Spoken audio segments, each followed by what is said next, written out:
Some of you may worry that you don't have enough horticultural knowledge to be an effective TH practitioner. But the truth is, most of us learn on the job, developing our plant skills gradually over time. It's less important that you know everything about gardening right now, and far more important that you understand one simple truth. Plants are like people. When you keep that in mind, you'll begin to see patterns in plant behavior that mirror human experiences. And this perspective will help you think critically and find your own answers when you come across something new or unfamiliar. In therapeutic horticulture, you only need to know the plant care skills that relate to the setting and goals you're currently working with. If your programming involves a few indoor plants on a windowsill, your focus can stay right there, learning how to care for houseplants alone. If your work later expands to an outdoor garden, then you can build your knowledge to match. As always, TH is about taking things one step at a time, not being an expert from the start. Plants aren't just biological organisms growing in the ground. They're living beings with behaviors, histories, comfort zones, stress responses, communication styles, and preferences that in many ways mirror our own.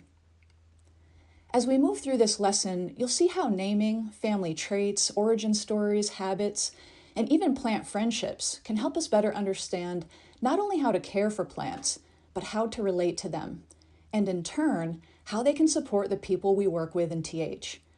So let's begin by exploring one of the very first ways we get to know someone, by learning their name. Plants, like people, have names, and often more than one.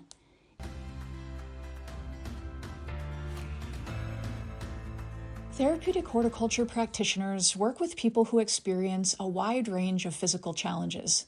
And it's important to understand that these challenges can look different depending on the person. A physical impairment refers to a specific functional limitation, such as limited range of motion or muscle weakness, which may impact how someone moves or completes a task. A physical disability goes a step further. It's when those impairments affect a person's ability to fully participate in daily activities. This could include conditions like multiple sclerosis or a limb amputation. Then we have physical diseases, such as heart disease or asthma. These aren't always visible, but they can significantly impact a person's stamina, their breathing, or energy levels. Take a moment to think about how these physical characteristics might impact a person's ability to independently engage with nature. TH opens doors for healing and promotes access to the natural world, regardless of disability or disease.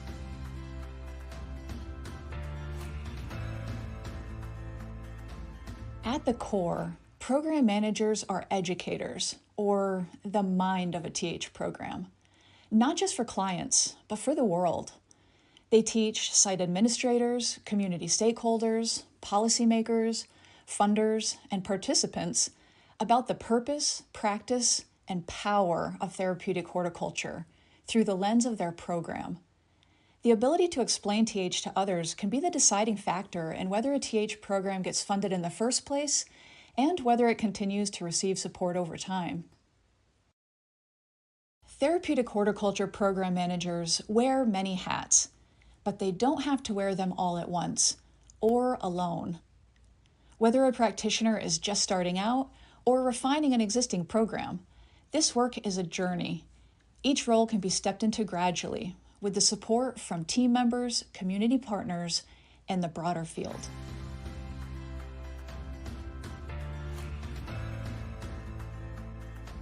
Now let's build a session plan together.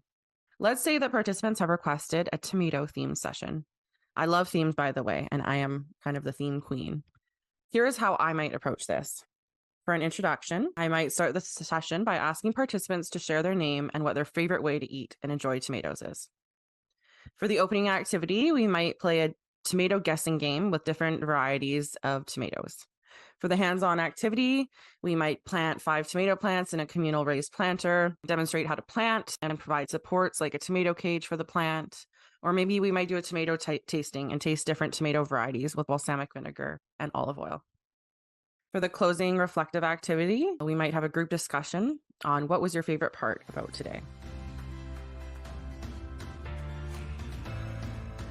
Metaphors describe one thing by comparing it to something else, helping us form a deeper understanding or emotional connection to the original idea. In therapeutic horticulture, practitioners often use nature metaphors as a powerful tool to help participants reflect on their own lives.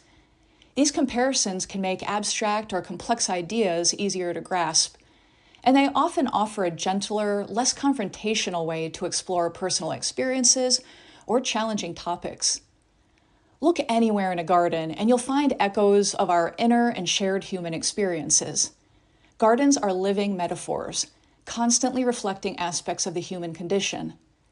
These metaphorical mirrors give us a chance to step outside of ourselves and observe our lives from a more distant, reflective perspective. Instead of diving headfirst into personal stories, participants are invited to reflect through the garden. Metaphors create space. They allow people to explore difficult themes at their own pace, without pressure to explain or disclose.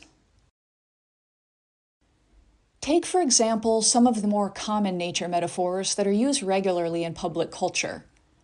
We often talk about weathering storms to describe resilience during difficult times, or refer to seasonal changes when navigating major life transitions. Planting seeds is a familiar way to describe the beginning of personal growth, while sun and water often symbolize the energy and nourishment we need to thrive. And at the foundation of it all, we use soil as a metaphor for the supportive environments that make healthy growth possible.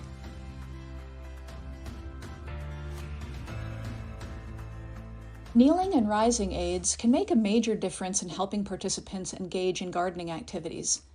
These devices assist with safe transitions between standing and kneeling, reducing the risk of falls and the strain placed on knees, hips, and lower backs.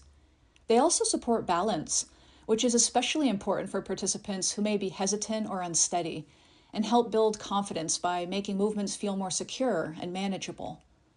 A wide range of tools can be used to meet different needs, including foam kneeling pads, knee pads, standard and spring-assisted garden kneelers, and even rising devices or canes. By reducing physical discomfort, kneeling supports allow participants to garden for longer periods of time with greater ease. And as a bonus, they help keep knees and clothing clean, making the experience more enjoyable overall. These simple tools open the door to ground-level gardening for people who might otherwise be left out. In therapeutic horticulture, plants are more than just materials. They're the medium we use to foster growth, healing, and transformation. You can think of them as the paint on an artist's brush, or even the scalpel in a surgeon's hand, a powerful tool that requires both care and skill to use well. To wield plants safely and effectively, we need to build confidence in understanding not just what they are, but what they're capable of, including their toxicity.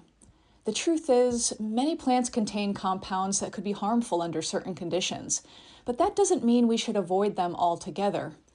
And the few plants that are dangerous in small doses can often be managed through thoughtful planning and exclusion, which we'll explore later in this lesson. The key message is this: we can't let fear guide our choices. Instead, we empower ourselves through education and context-aware decision-making. Otherwise, we risk excluding plants that may hold meaningful therapeutic value, sensory interest, or cultural relevance. Let's start by clarifying a few key terms. Words like poison, poisonous, toxin, and toxicity are often used interchangeably, but they have specific meanings, and understanding the differences is key to keeping your sessions safe and informed. A well-designed TH program must be grounded in a clear understanding of who the participants are and what they need in order to thrive. This stage starts with exploring participants' interests, what excites or engages them, and what kinds of plant-based activities might feel most meaningful. Understanding their interests helps ensure that the program is not only beneficial, but also enjoyable and relevant. You'll also want to assess ability levels and potential challenges. This includes cognitive, emotional, social, and physical considerations.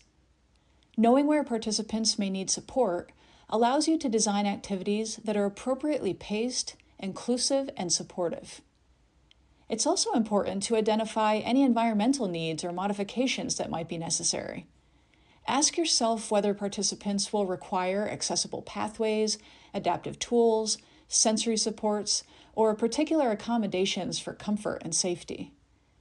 At this stage, cultural awareness is also essential.